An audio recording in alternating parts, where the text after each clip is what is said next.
Okay, so you may see problems that look something like this.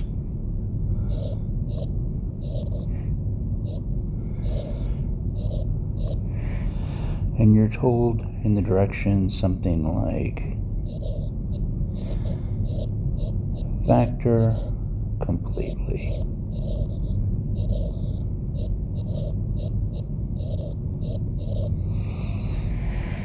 Okay, so when you have these, you can expect that you're going to be dealing with some form of rational number.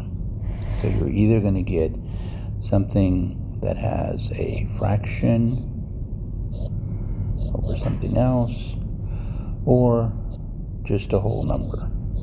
Now it can, or just an integer. It could be positive or negative. And this follows a particular type because what we know that this piece is a square. It's x times x. We also, if we know our multiplication, we know that this piece is also a square. It's 8 times 8. Now, if you were unsure, you could run through some of the possible factors of 64 to get there.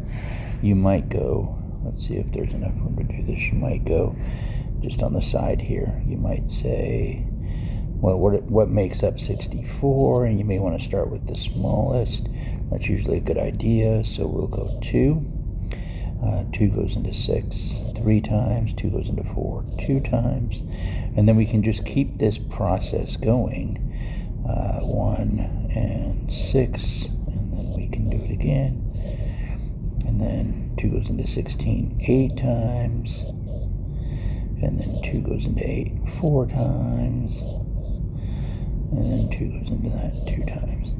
Now, if we only count the outside, we have this times this times this. That would be 3 of them. So then that would be 8. 2 times 2 is 4 times 2, so that would be 8. And then if we do the same for all of these, we're going to also get 8. So 8 times 8 equals 64. Okay.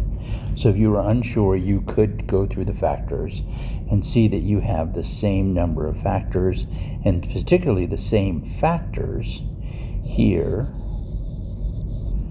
as you do here. Then that tells you that it is a perfect square. And in general, it follows this rule that a squared minus b squared is going to equal a minus b as factored a plus b. Particularly, this is called a difference of squares. The x is squared, the 64 is squared, the a is squared, the b is squared. And it's called difference because of the subtraction, right? That piece tells us it's a difference of squares.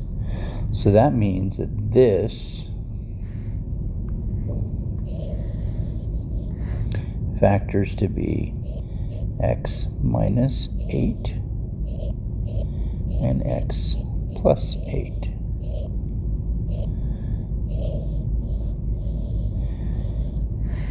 And there it is, factored completely. As a caution, when you do these, a sum of squares, so a squared plus b squared, cannot be factored. So this is, I think Alex calls it, the book and the software that we're using says that it is prime in the real numbers.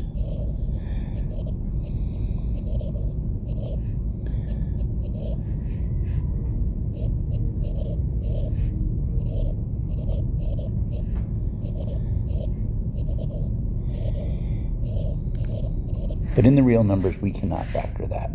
So that's a cautionary tale.